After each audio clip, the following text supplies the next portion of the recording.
Estamos ahora con el ministro de la Producción, Piero Ghezzi. Ministro, ¿qué tal? Buenas noches, Jaime. ¿Qué tal? ¿Cómo estás? Muy bien, gracias. Bueno, entablemos con el tema que acabamos de tocar, el asunto de la informalidad, que es una de las metas que tiene el Plan Nacional de Diversificación. Dice que una de sus metas es de reducir la informalidad del 68.6%. 30 puntos. A 58.6, 10 puntos para el 2021. Eso es lo que dice el plan. Claro, y a 30 puntos en total hasta 2030. Y 30 puntos hasta el 2030. Claro, va a la mitad. Ahora, ¿cómo se va a hacer eso? Pero yo creo que acá, digamos, los estudios demuestran que lo más importante en la formalidad son dos factores: la productividad de los trabajadores y los costos de la formalización. Digamos, el plan está trabajando en ambos niveles, ¿no? Porque tenemos el eje 2 del plan, que habla sobre reducción de, digamos, regulaciones inadecuadas, tramitología, costos altos de hacer empresa, hacer negocio, y el eje 3 del plan habla sobre aumentar la productividad, que es un tema muy importante, porque un país como, hablaste tú, te escuché estando con Elmer antes, ¿no? Y una de las características que tiene México, que lo demostró este estudio de McKinsey, es que si bien la economía crece en promedio 1,5, 2% en los últimos años, lo que tienes es dos sectores muy grandes. Un sector moderno, digamos, productivo, insertado al mundo, exportador, cuya productividad crecía como 5,5 a 6%.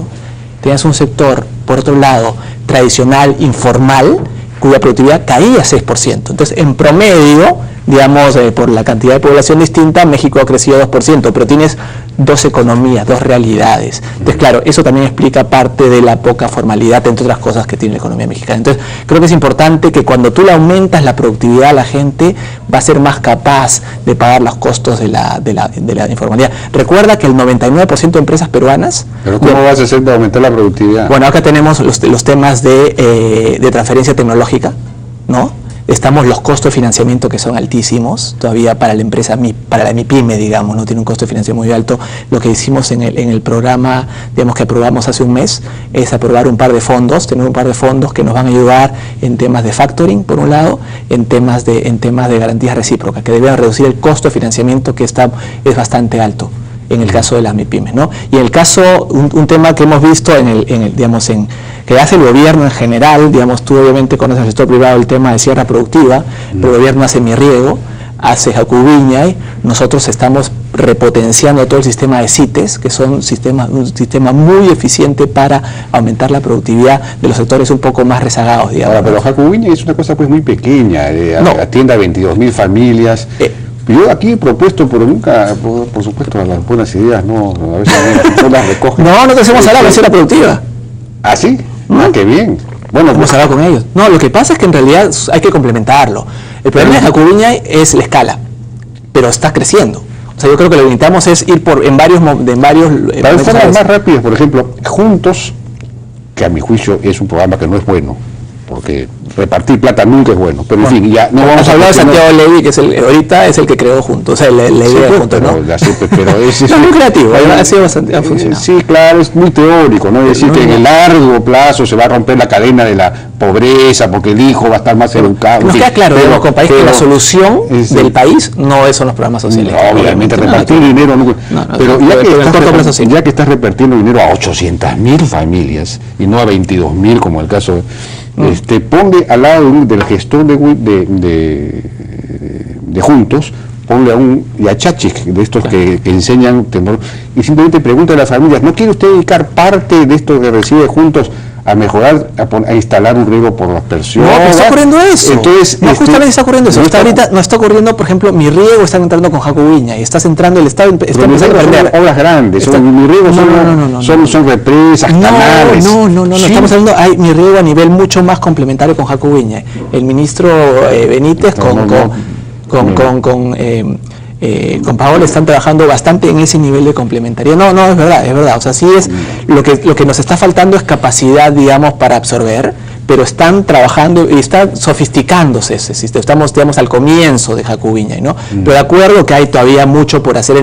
Tenemos, digamos, la misma sierra productiva, creo que cubre a lo más 70.000 familias, tampoco no tiene la capacidad para hacer todo. Hay que trabajar en distintas direcciones. Con la productividad, hay como 4.000 yachachis que se podrían aprovechar. La productividad, el punto fundamental que creo que tenemos que, digamos, que coincidimos, es que el potencial para aumentar la productividad en ese segmento es brutal, porque le pones el bajo riesgo y se triplica, cuadriplica la productividad. Entonces tenemos un potencial tremendo, que es una de las razones para ser optimistas, digamos, ¿no? Lo mismo, digamos, el problema es que repartir dinero, como, digamos, la cuestión es rescatar juntos del efecto del incentivo negativo que pueda tener. Si a mí yo recibo dinero, ¿para qué me voy a esforzar? Claramente el énfasis de este gobierno es mejorar nuestras capacidades productivas, ¿no? Claro, digamos, y claramente la idea no es darle dinero a la gente de manera permanente, sino que la gente cada vez sea más la gente productiva. Han ido aumentando hasta los 19 años, ahora sí ya la gente se queda juntos para toda su vida. Antes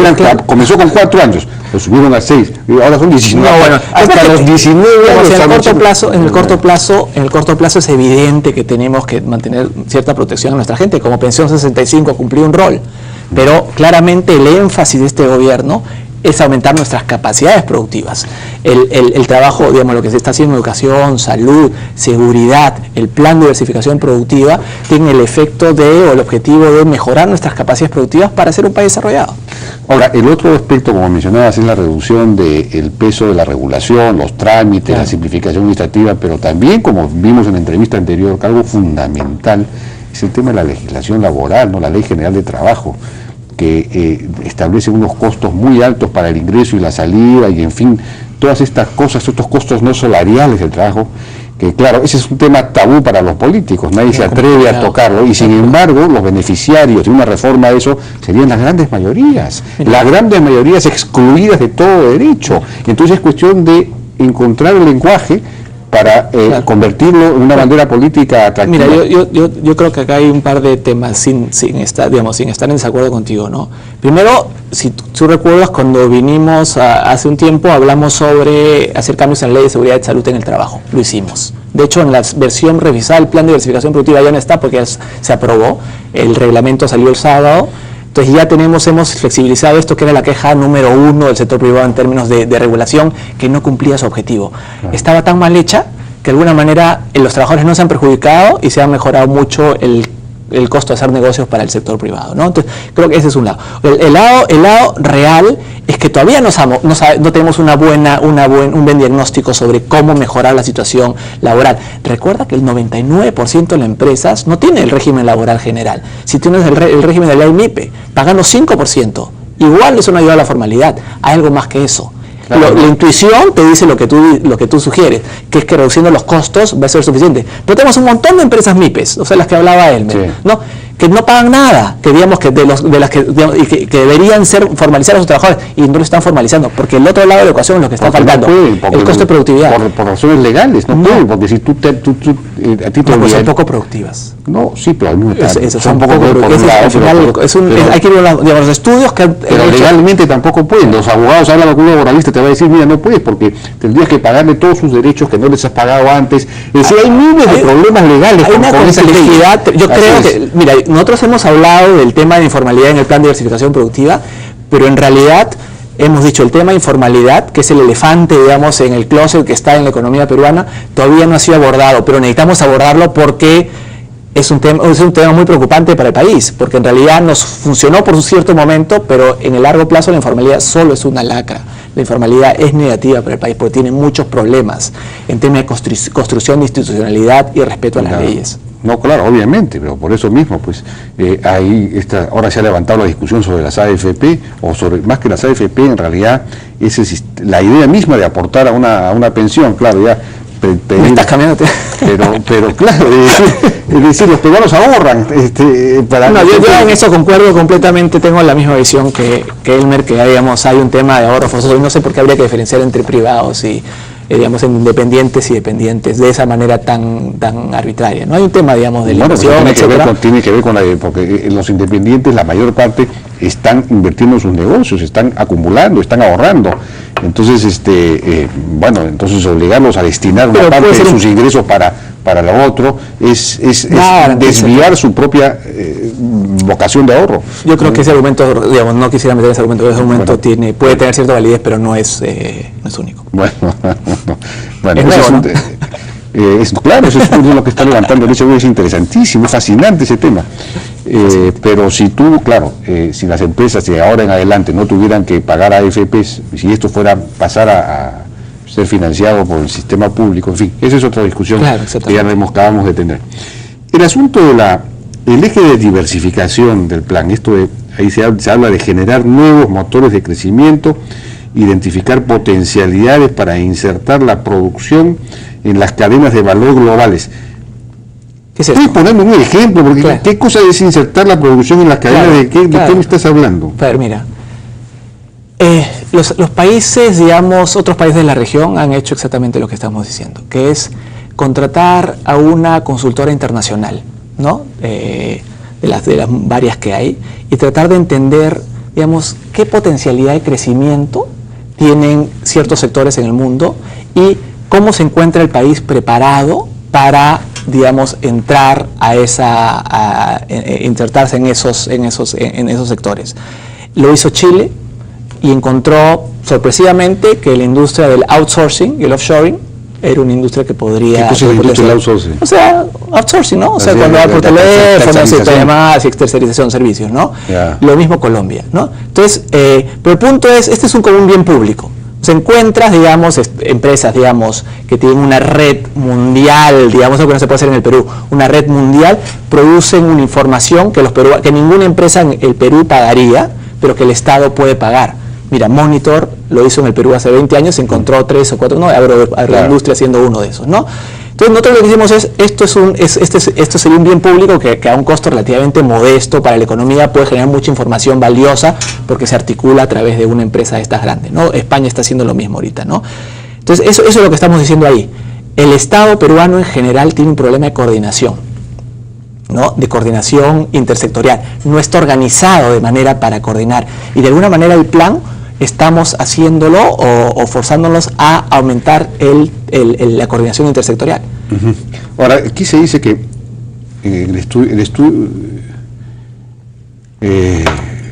habrá un estudio de identificación de nuevos motores de crecimiento con potencial de integración en las cadenas de valor globales. Este estudio permite identificar y priorizar sectores productivos con potencial de insertarse en las cadenas de... Entonces, esos sectores nuevos que se van a poder insertar nacen de un estudio. No, pero digamos, tal vez yo creo que uno de los temas que es importante precisar es que a veces en Producer nos están acusando de adivinos, intervencionistas, dirigistas, ¿no? Y yo quiero explicar un poco qué es. De gabinete salga cuáles son los nuevos... No, es que eso no va a pasar, pues. Es que eso no va a pasar. Eso no hemos dicho eso. Lo que queremos es decir, mira, por un lado va a ser este estudio global para encontrar, digamos, potencialmente qué nos dice una consultora internacional de sectores que podrían crecer, dadas nuestras ventajas comparativas y dado lo que estiman sean las demandas mundiales, que es lo mismo que haría una empresa en particular, ¿no? ¿De dónde viene nuestra demanda a nivel mundial? El segundo, que lo hemos mencionado acá, es tratar de encontrar cuáles son las barreras del crecimiento regional, ¿no? Las regiones en el país, por razones diversas, algunas crecen, otras no. Madre de Dios, por ejemplo, va a tener un problema con la minería informal y estamos encargando un estudio regional para encontrar, digamos, qué potencial tiene Madre de Dios para que sea una región viable, para que la gente no termine en el sicariato. Entonces, ese es otro estudio que está terminándose en el caso de Madre de Dios. Y el tercer tipo de trabajo que queremos encargar es el tipo de clusters, a la Porter, a la Hausmann, tratando de encontrar, digamos, cómo van creciendo los países. En base a eso, y toda esa información, lo que se llama bottoms up, del sector privado al Estado, no de nosotros decidiendo, vamos a encontrar, digamos, una lista seguramente que el sector privado nos dice, mira, acá hay 15 o 20 sectores que podrían tener potencial. Entonces lo que quisiéramos hacer después es encontrar un mecanismo, digamos, de concurso. En Colombia se hizo un concurso, por ejemplo, ¿no?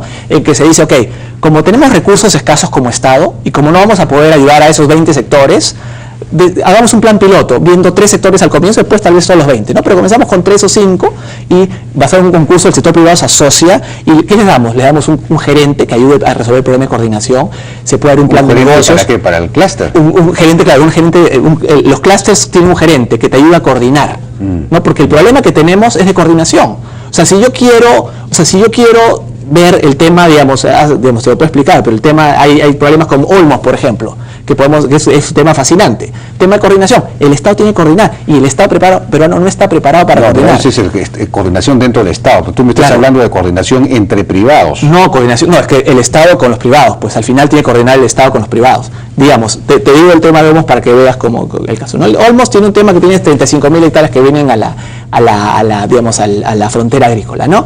Ahora necesitas, para que eso sea viable y termines en productos altamente productivos, necesitas poner carretera, logística, hacer una ciudad al lado, parques industriales, porque si no vas a terminar lo que pasó en Majes 1, que terminaste produciendo alfalfa, pues, ¿no? En un caso, en un porcentaje muy alto. Pues eso fue consecuencia del un montón de problemas. Del diseño de propiedad. Una de ellas, eso fue lo fundamental. Velasco decidió repartir 5 hectáreas, digamos, parcelar en 5 hectáreas. Parte del problema ha sido que el Estado no hizo viable no hizo viable.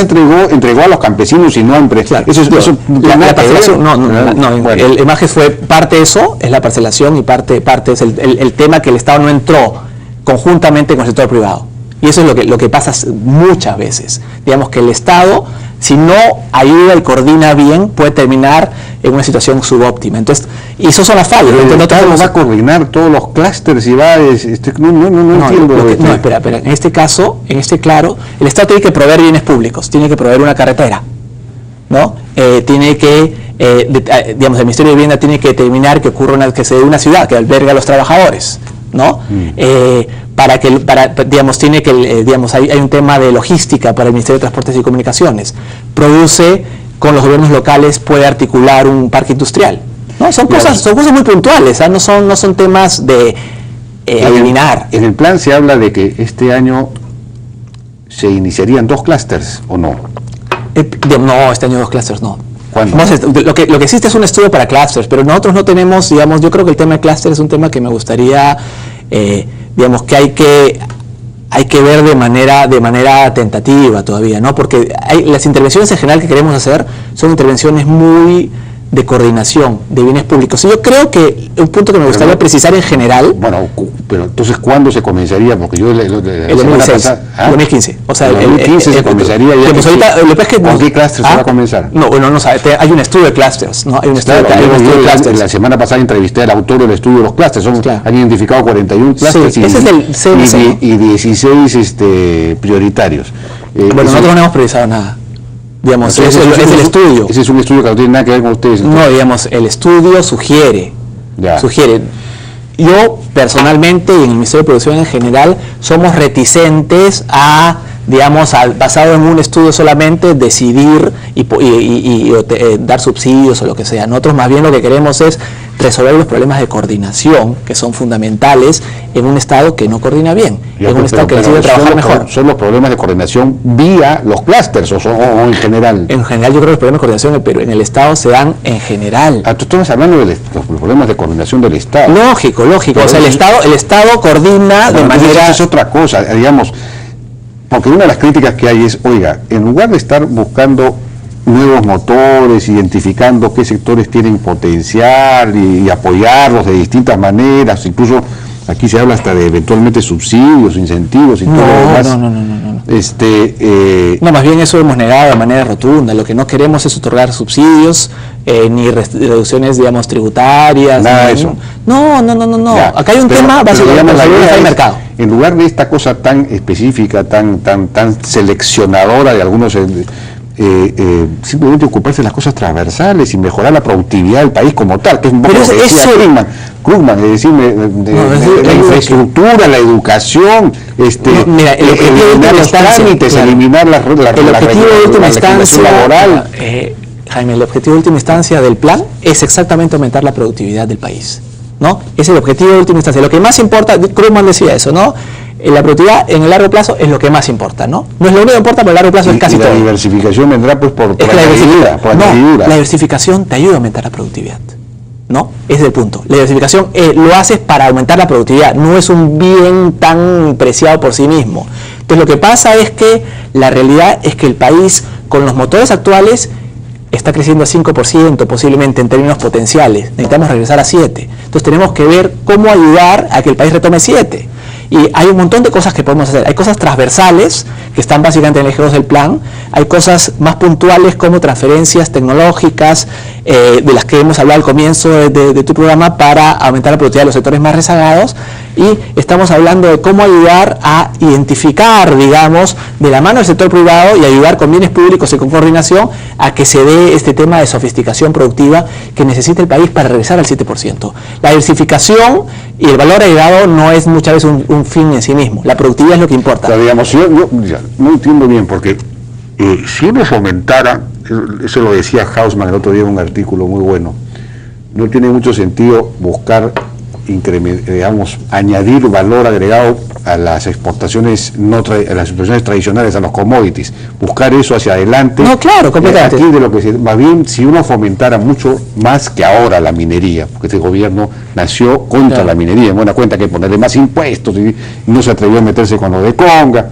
Bueno, entonces si fomentáramos más la inversión minera, la minería trae diversificación, porque se desarrolla toda una industria metalmecánica, de servicios, etcétera. Yo creo que la minería es un motor fundamental de la economía, y yo mañana voy a ver a Ricardo Hausman, al que respeto muchísimo.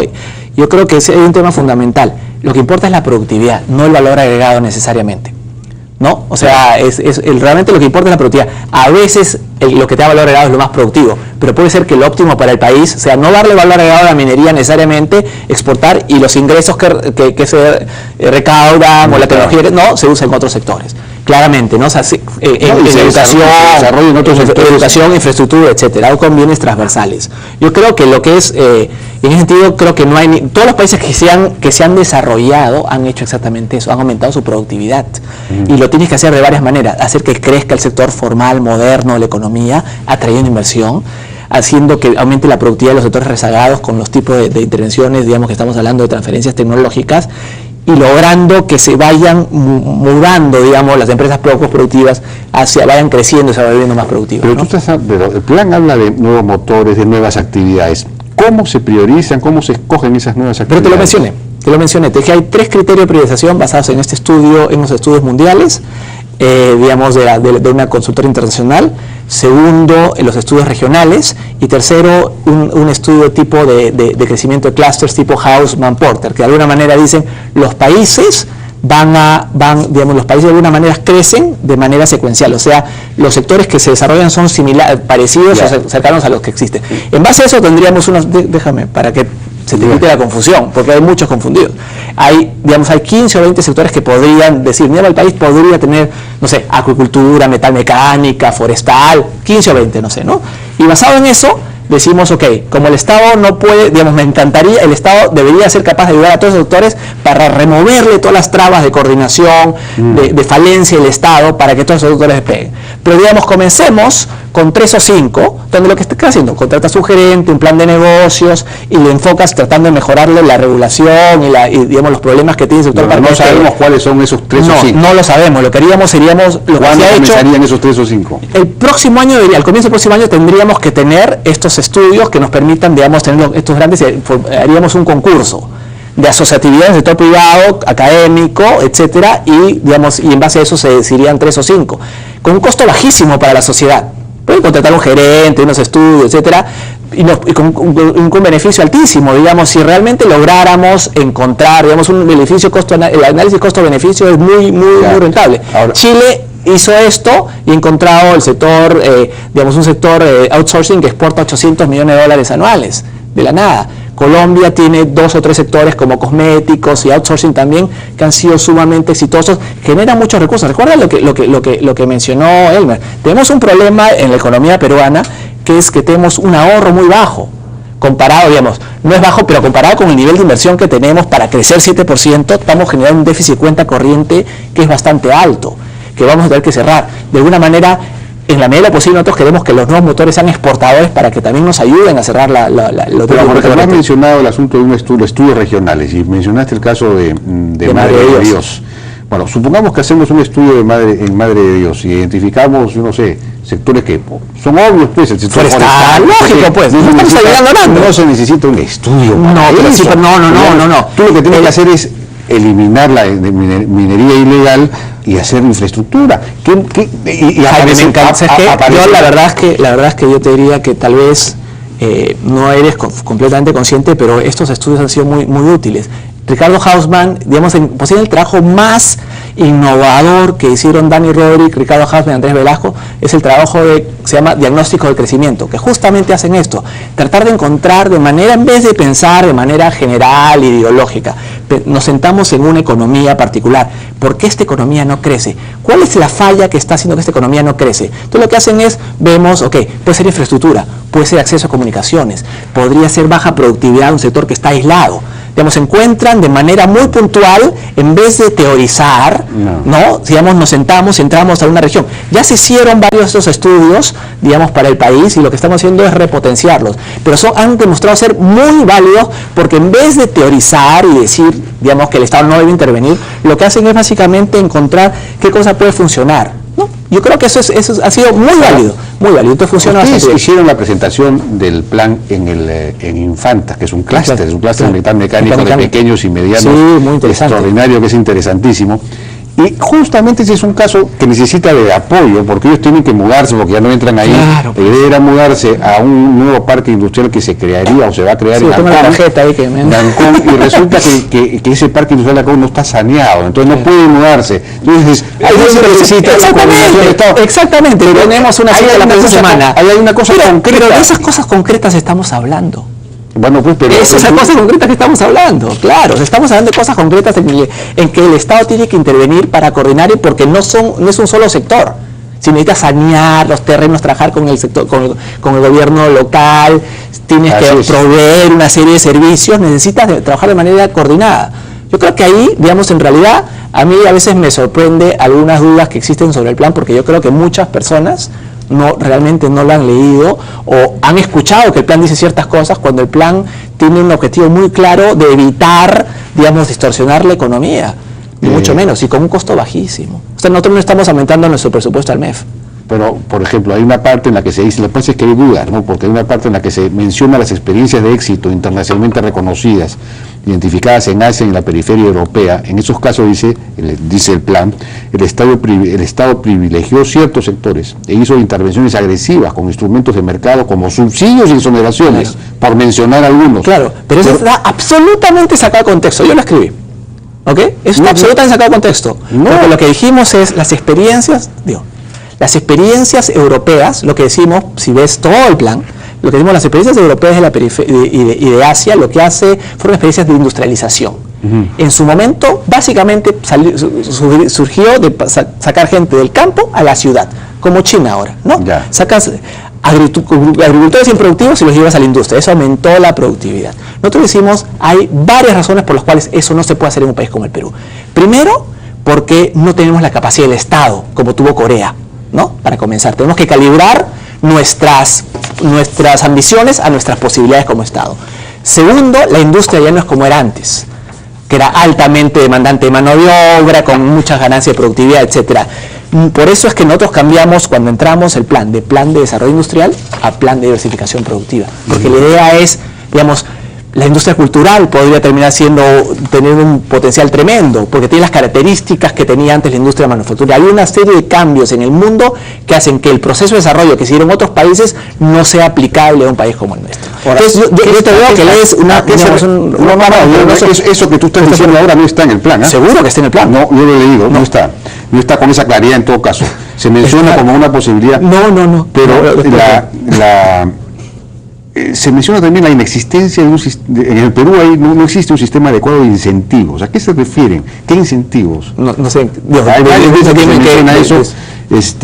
Bueno, nosotros hemos mencionado una falla de mercado que existe en general, no en el Perú en particular, sino en general, es que, digamos, hay poco incentivo en la innovación, por ejemplo, ¿no? ¿Y cómo se va a incentivar eso?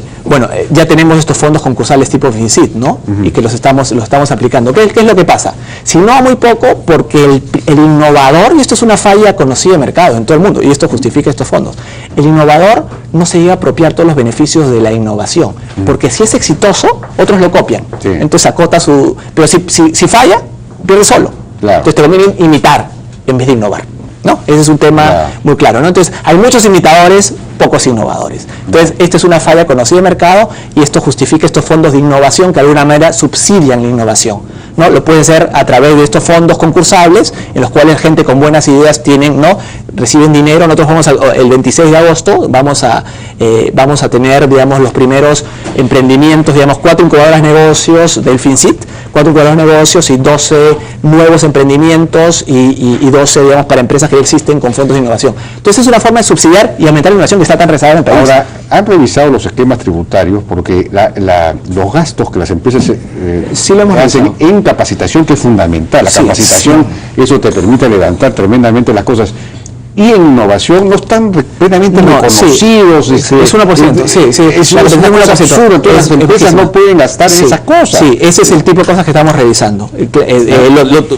Ya se me está fallando la memoria, pero la idea de aumentarlo, sí, tan joven no soy. La idea es aumentar esos rangos a un porcentaje más alto, porque claramente hay distintas maneras. Uno es a través de un subsidio y otra vez de un crédito tributario, ¿no? De alguna manera los fondos estos concursales y el mundo... Lo mejor es que las empresas mismas tengan las posibilidades de hacerlo, porque ellas son las que conocen su... No, pero los fondos concursables justamente las empresas acceden a esos fondos concursables y ellos mismos dan proyectos de innovación. Claro, pero eso yo creo que básicamente el mundo está dividido de esa manera, ¿no? Todo el mundo acepta que la innovación tiene que ser fomentada porque es el futuro. La idea es cómo lo haces. Digamos, si tienes las dos posibilidades, que uno es subsidio, como unos fondos, y otro los tax breaks, digamos, sí, ¿no? Pero también no mencionan el tema de capacitación, que es absolutamente fundamental. Es decir, aquí el sistema educativo no funciona. Es decir, no te provee los profesionales y los técnicos necesarios. ¿Qué hacen las empresas? Claro. Capacitas, muchas tienen hasta pequeñas universidades dentro de ellas, pero los gastos no se reconocen. Pero entonces, es lógica, la digamos, es otro tema. Otra falla de mercado es que las empresas no capacitan suficiente, justamente porque el trabajador se puede ir a otra. Entonces, justamente eso justifica el crédito tributario para este tipo de capacitación. Claro. Entonces, mira, en realidad, digamos, yo veo que hay muchos que critican el plan. Y parte del problema tal vez es que nosotros mismos no lo hemos explicado tan bien. Nosotros tenemos, lo menos que queremos ser es un sector dirigista, intervencionista. Hay tanto por hacer que el país a nivel de políticas transversales que puede ayudar, y donde dejemos un poquito de lado el tema ideológico, si no vamos a la realidad, al día a día, ¿no? Y donde creo que tenemos mucho por avanzar como país. Yo soy muy optimista. Bien. Quiero ver si ministro de la Producción. Muchas gracias por participación en la Hora N. Con esto nos despedimos. Hasta el día de mañana viene Hora N Deportes. Buenas noches.